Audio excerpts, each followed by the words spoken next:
ايه روح هناك روح بالهبرتي بيطلعوا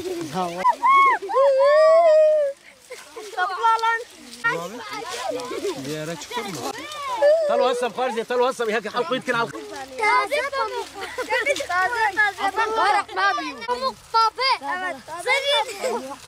صغيرين ريبورتاج هناك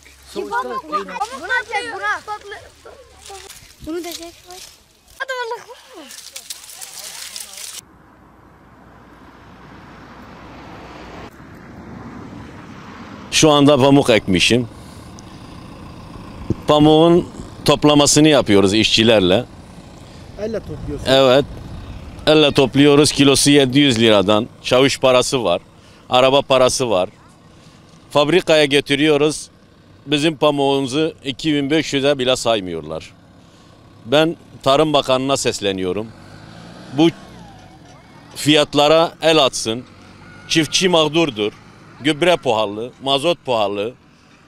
Yani ne yapıyorsak başa baş bile çıkmıyor. Bazen cebimizden bile zarar ediyoruz. Öyle bir çiftçilik olmaz. Türkiye'nin çiftçiliği gelişmesi lazım. Bütün devletlere karşı. Eğer devlet bize destek verirse biz daha ileriye gidip daha güzel şeyler üretebiliriz. Nasıl diyeyim? Bütün büyüklere sesleniyorum. Çiftçilere bir kulak assınlar yani. Olmaz öyle. Çiftçi çok mağdur.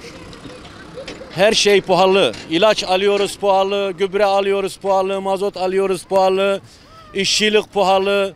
Yani nasıl diyeyim? Kendi sermayesini bile çıkaramıyor. Şu anda zarardayız. Fabrika gittiğimizde adam diyor ki fiyat düşüktür. Elle toplamışsınız temiz değil. Yani eskiden böyle bir şey yoktu. Biçer mi vardı? Biçer yoktu eskiden.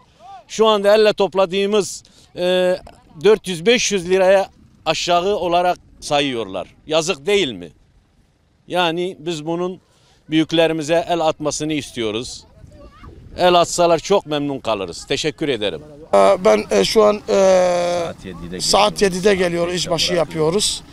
5'te bırakıyoruz. 50 işçim vardır. Pamuk toplamaya götürüyorum. Her işçi başı 100-120 kilo, 150 kiloya kadar toplayan oluyor. Kişi başı 45-50 milyona geliyor. Özellikle çiftçi kazanmazsa işçi hiç kazanamıyor.